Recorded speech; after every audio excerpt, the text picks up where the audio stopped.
Greetings to those who watch below. As always, the first thing I'd like to do is say thank you to those who dwell below. Your Ghost City Shelton, Lisa Watts, Lefty Kim and Steffi Ray. Thank you guys so much for supporting the channel in the way that you do. If you'd like to join them, hit the link in the description box below. Tonight, we continue our trip through to our haunted Halloween with some true terrifying paranormal encounters. My Dad Won't Talk About It by Jellybeaniekid. We used to live in a flat above a pub that my dad owned. It was huge and had 2 floors, with my parents' bedroom, the living room, my dad's office, the cash office cupboard and the bathroom downstairs, and mine and my older brother's bedrooms upstairs. From my understanding, the pub used to be an old bed and breakfast, as we discovered as we were moving out that there was actually a bunch of other rooms behind mine and my brother's upstairs, as well as one above the flat door containing a rocking chair, both to my excitement and the horror of my parents. I only found out recently the amount of experiences and paranormal things that went on when I lived there. One of the first things that would happen was things would go missing. It was cliché, but my mum, who was completely aware that there was a presence in the flat, would complain to herself after losing her keys and then come back in the room and they would be there. Even after looking for almost an hour, they would appear. My mum also talked about hearing running upstairs while she was alone in the flat, when me and my brother were at school or at my grandparents'. She even recalled one experience of being in my bedroom putting away my washing and clothes, when she felt something tugging her cardigan and what she thought was me, saying, "Mum, Mum, Mum." She told me, "Wait a minute," and then heard her running away. But after, she would go downstairs and remember that me and my brother were at my grandparents' for dinner. Another time she was standing talking to one of the barmen from the pub in the cash office, with her back to the living room, when she heard this God Almighty crash from there. The huge painting which hung above the couch was across the room in front of the TV. She said she knows that pictures fall downwards, but this had gone across the actual room. An experience had by my parents' best friends at the time was in my older brother's bedroom. Now his room was in a weird L shape, with the bed against the far wall behind the door. We'll call my parents' friends D and V. They stayed the night at the flat, while me and my brother stayed at my grandparents'. They said when they went into my brother's bedroom, the bed, which was a huge chunky double one, was in the middle of the room. They thought it was weird, but it was just my brother's decorating. But all through the night they heard scratching and noises. After they left the next morning, my mum went to put some washing in my brother's room and couldn't get in. She managed to shove the door open a few inches to see that the bed had been pushed up against the bedroom door, as if to block it. She immediately called V and demanded what the hell she had done. V starts crying and saying it was horrible staying in there and she hadn't done anything with the room. And anyway, how was she supposed to push a huge double bed right against the door while also closing it? Other little things like our dog barking at the same corner every night happened, and my little brother started pointing at the same corner and started to say "bad man," and would ask my mum to tell the bad man to go away.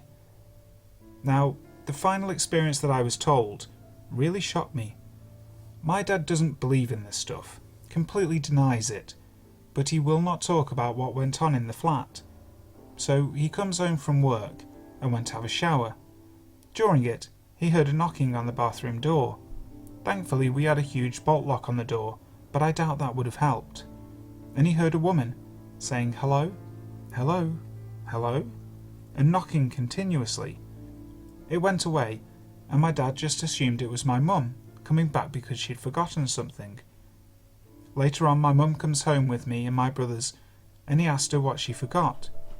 She's confused as hell and said she never came home and she's been at my grandparents' all day. He asks if she's joking and she says no. She told me that his face just dropped and he went so pale. If I'm honest, I don't remember anything going on, probably because I was so young, but my mum swears that something was in that flat. She never felt threatened or in danger, but there was definitely something there. Oh, and one last little thing. My mum's friend who lived across the road once asked my mum why she didn't wave back at her one night, and my mum was confused. Apparently her friend had woken up in the middle of the night and thought she saw my mum holding my little brother in the window, and she waved at her, but this woman just stared back. I think that one freaks my mum out a little bit.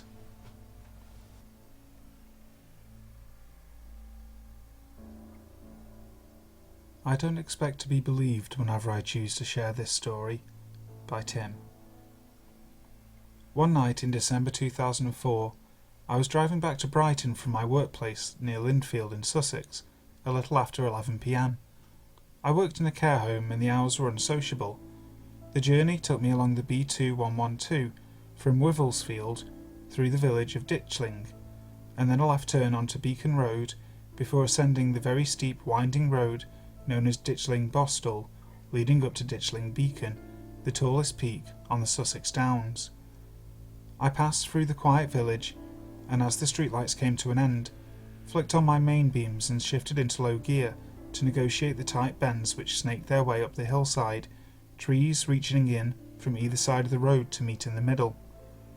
As I made my way around the fourth turn on the ascent, about 2/3 of the way up the incline, my headlamps illuminated the back of a tall male figure, striding up the right side of the road and travelling in the same direction as me. High leather boots, a long dark coat, and a wide-brimmed hat were clearly picked out in the Ford Escort's halogen main beams. My immediate impulse was to avoid hitting the unexpected walker, who I assumed to be a farmer, perhaps making his way home from one of the village pubs. High earthen banks and dense trees lined both sides of the road, and there was nowhere for a pedestrian to move out of the way of traffic. It occurred to me that maybe something was wrong, like his car had broken down in the village, and he could use a lift up such a punishingly steep hill on such a cold night. I eased off the throttle, coming to a halt halfway between the two bends with my foot on the brake pedal, and lowered the driver's window. I could clearly see the figure reflected in my door mirror, still striding up the side of the road towards me, and brightly lit by the brake lights. As he drew closer, I cleared my throat, and prepared to ask him if he needed a lift up the hill, and then I noticed one tiny detail. He had no face. The hat, the coat, and even a scarf knotted at the throat were plain to see in the bright red brake lights, but where the face should have been, there was nothing but darkness. It wasn't in shadow from the hat, and the brakes were low down and lit the figure completely. It wasn't a balaclava or any other face covering, as that would have at least shown an outline. Above the scarf and below the hat, there was simply nothing at all.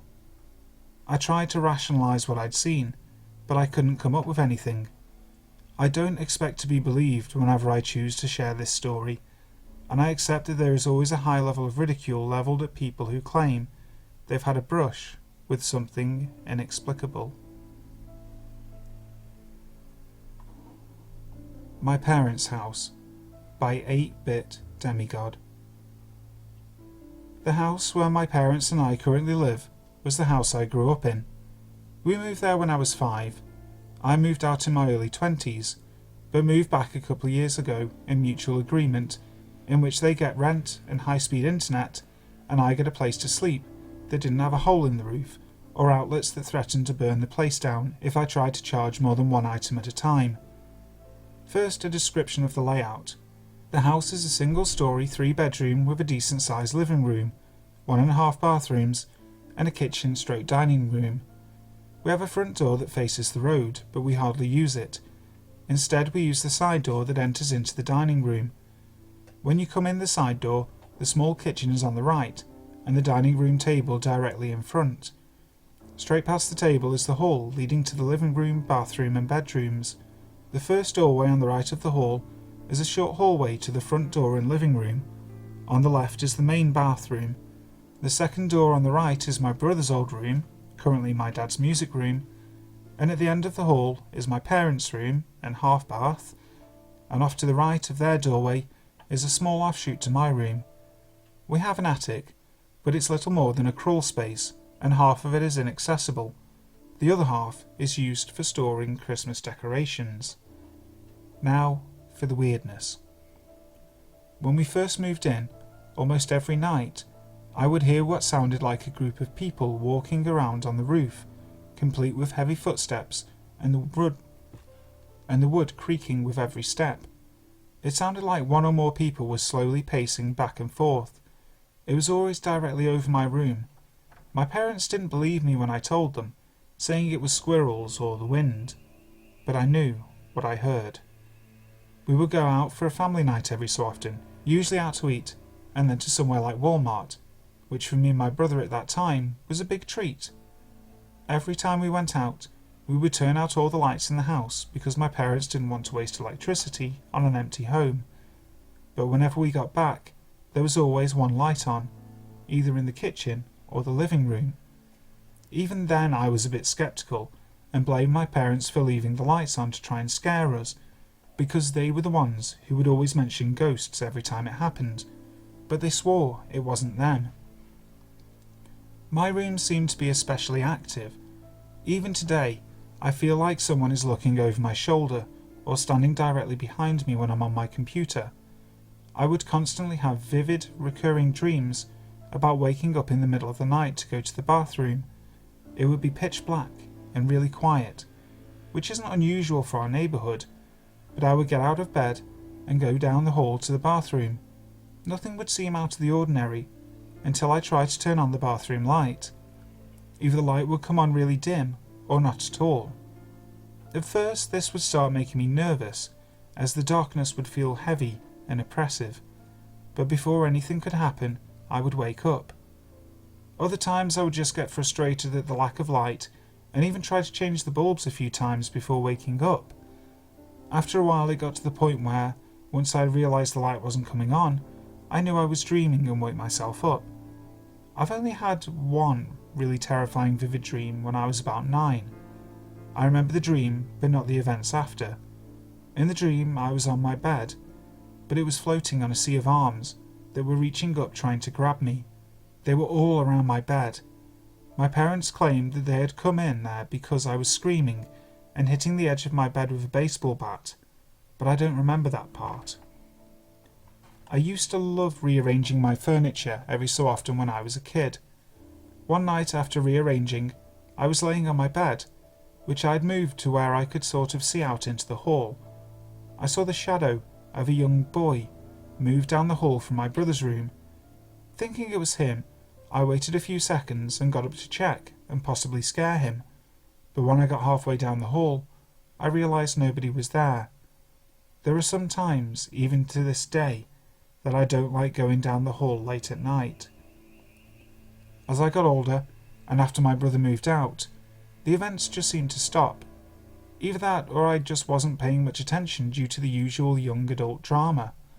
After moving back in there have been a few incidents. One night in particular was pretty bad. Not long after I moved in, I bought an old large metal desk for a computer desk. A couple of nights after, I was trying to sleep, and something just felt off. I kept hearing the metal of the desk ping and pop like it was flexing, only to immediately have my dresser creak like the wood was settling, which it's never done before. This continued back and forth all night, from my desk to the dresser and back, and I didn't get any sleep until around 4 a.m. There were 2 other incidents that really made me pause for a good while and think about them. The first happened in January 2 years ago. My parents went up to Ohio for 2 weeks to see my mum's family, but I couldn't go because they sprung it on me last minute and I couldn't get time off work. My mum asked me if I would put the Christmas decorations back in the attic while they were gone. 2 days after they left, I decided to get it over with and pulled down the attic door and folded down the steps. After getting the first few boxes ready to go up, I turned to the steps, and right as I put my hand on the steps to start to climb, an image flashed through my mind. If you've ever seen the American version of the movie The Grudge, there's a scene where a girl peeks into the attic, only to be grabbed by the spirit and killed. That entire scene went through my head instantly, and in full detail. I hadn't seen or even thought about that movie for years at the time, so having that thought that clear bothered me. It was enough to make me sit down in the living room for about half an hour, because my follow-up thought immediately after that scene was, this is how I die. Fortunately, the perks of being 6 foot is that afterwards I just stood on the bottom step and pushed the boxes up through the opening without ever having to stick my head up there. The other event happened a couple of months after. Even though I work night shift, I would typically stay up during the day and sleep at night on my days off. I woke up really early one morning, around 6:30, 7, and saw what looked like someone with a pale, white face, wearing all black, sitting in my computer chair beside my bed watching me. I jumped awake, only to find a pile of laundry in the chair, my black jacket hanging on the back, and my black hoodie with a round white logo hanging on the closet door behind it. I will admit that it was fairly dark, and I was half asleep at the time, but every time I run the layout through my head, none of it adds up. The hoodie with the white logo, which could have been the face, was partially blocked from my view by the computer tower at the angle I was laying. That and the fact that it was hanging too high for the logo to be where the person's head was. The back of the chair with the jacket on it was also too narrow and low down to be where the shoulders were. I've accepted my explanation as is, because it freaks me out too much to think of someone sitting in my computer chair while I'm asleep, since it's less than a foot away from the edge of my bed at all times.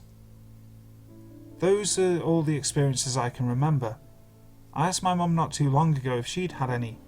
She didn't tell me any of hers, but she did say that my dad has seen figures go up and down the hall late at night while he's sitting in the living room alone.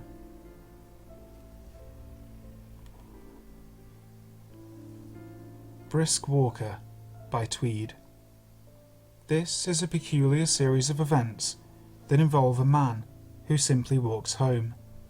I'm not sure this person is a ghost, and don't really know what to think actually. When I was 10, we moved to a house where I first encountered the man. We moved there in late 1991, and Mum moved out in 2007.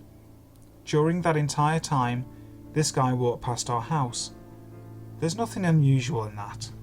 We saw him maybe once a week, a few times a week, once a month. It depends on if you were looking out the window at the right time. From this, we can deduce that he kept a routine. We always saw him in the afternoon and early evening. I never took note of the times, but between roughly 5 and 7 p.m. He always wore a black, or maybe it was charcoal, suit, white shirt, carried a briefcase, and I think he wore glasses. He was kind of short, maybe 5'4" or something. His hair was sandy blonde and thick. Also, he had a very brisk walk. He was quick, and his pace never seemed to alter. His consistent walking pace was the most distinguishing thing about him. The first off thing I noticed about the guy was on a hot summer day in about 1996. I was around 15 at the time, and it was early evening. I was mucking around with the budgie, saw him walk past and thought nothing of it. Moments later I realised how hot it was, and how he was wearing a full suit.